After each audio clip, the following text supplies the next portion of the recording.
আজকে আমরা দুপুরবেলা বেরিয়েছি পুকুরে চান করতে। আর আমরা দুজন আস্তে আস্তে ভাবছিলাম যে রাম সেতু যে আছে, রামায়ণে দেখানো গেছে রাম সেতু কীভাবে জলের মধ্যে মানে হেলছে, ওর উপর দিয়ে বানর সেনা গেছে, রামও গেছে। তাই আমরা ভাবলাম যে আমরাও ট্রাই করব, সে এবার দেখি ওটা সত্যি কি মিথ্যা প্রমাণ করবো এখন এবার আমরাও। তো এটা ছোট্ট একটা এক্সপেরিমেন্ট হবে।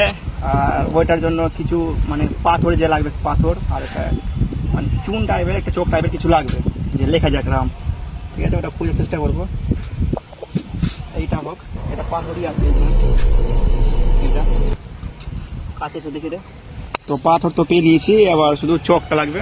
চোখটা দেখি কোথায় পাওয়া যায় এইসবের।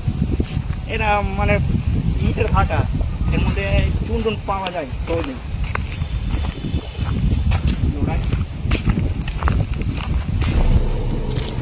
আর মনে হয় এইটা দিয়ে লেখা যেতে পারে, দেখবো লেখা যাচ্ছে কিনা।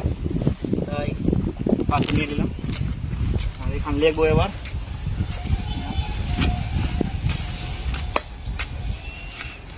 রাম লেখার চেষ্টা করবো।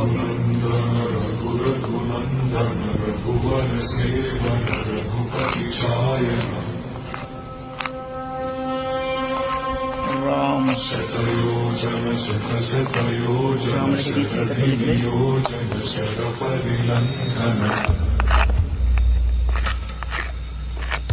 রাম পাথর বলে লেখা যাচ্ছে না ঠিক মতন, চোখ পায়নি। তাই এবার দেখা যাক হেলে কি হেলে না, যাক হেলে কি হেলে না।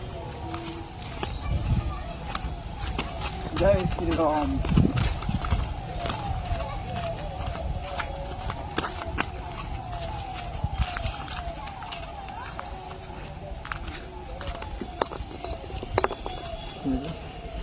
পুকুরে চলে এসেছি দুটা পাথর নিয়ে, এবার দেখি হেলে কি হেলে না।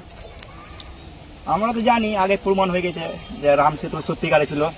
আর কিছু কিছু মানুষ বলে না যে এটা মিথ্যা, এইসব ভুল, না ওদের জন্য এটাই বেশি করে ভিডিওটা দেখি। প্রথমে ছোটটা দেই, তারপর বড়টা। ঠিক আছে, এই শ্রীরাম।